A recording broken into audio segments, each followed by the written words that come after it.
Now to a former Trump administration immigration policy that's getting renewed attention as we head into the election. The zero tolerance policy announced in April of 2018 and reversed in June of that year. It resulted in the separation of thousands of migrant families at the border. To discuss the impacts of this policy and where the issue stands now, we're joined by Lee Galern from the ACLU's Immigrant Rights Project. Thanks so much, Lee, for being here.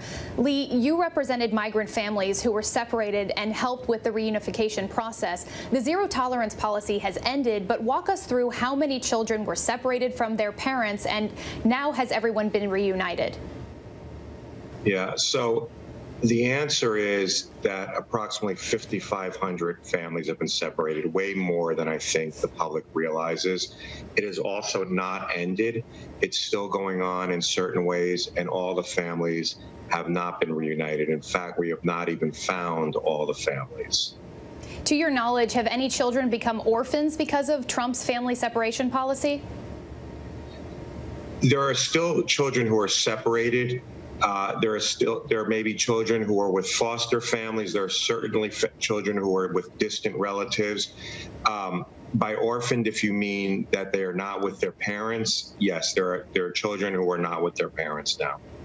The administration says that when migrant families are separated today, it's for good reason, like if there's evidence that the parents have committed a crime. How does this work?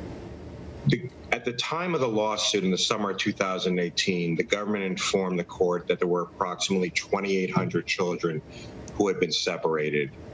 It later turned out, and only because there was an internal report by HHS, that there were many, many more children who had been separated. The government never told us about those children, the court, Congress, or the public.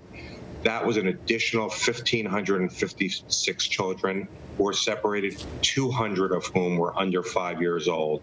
Because we didn't learn the names of these children until very late in the process, and because these children were actually the first ones separated, the contact information the government finally gave to us is largely stale. So we and our partners have had to go on the ground to find these children, mostly in Central America, to find the families. We were making some progress finding the families, but then COVID hit, and so that has largely had to stop looking for the families on the ground. So there are hundreds and hundreds of families who we still haven't found. The other really horrendous part of this is that many parents, hundreds and hundreds of parents, were removed without their children.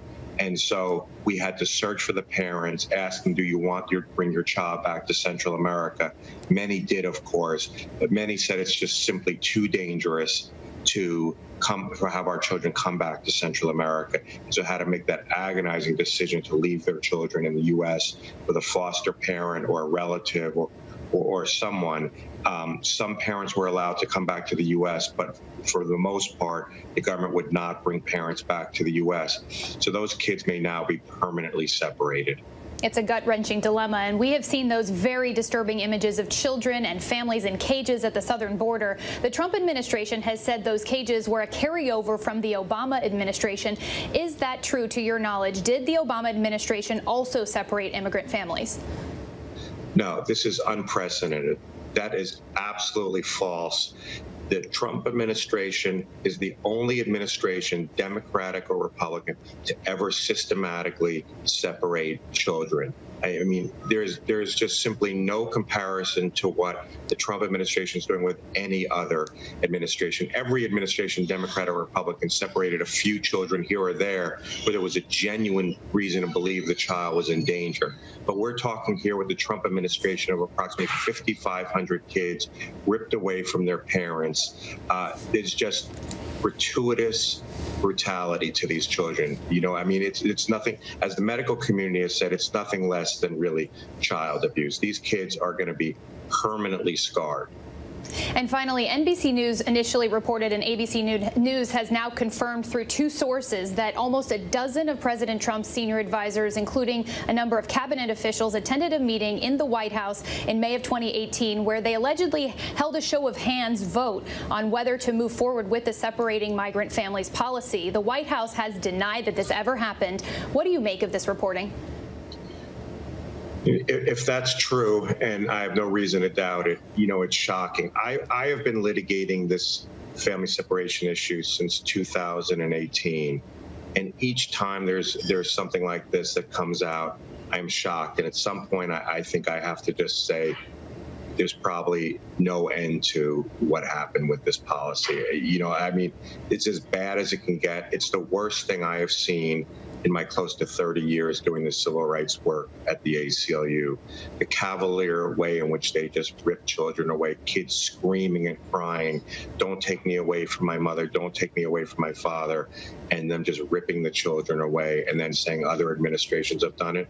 No other administration has done it. And I think that's why you saw Laura Bush come out in the summer of 2018 and write that op-ed in the Washington Post telling people, look, we can have reasonable disagreements about immigration, but there has to be a line we draw, and ripping kids from their families has to be across that line. And she made clear that her administration, no other administration, has done this. Thank you so much, Lee, for your time. We really appreciate it.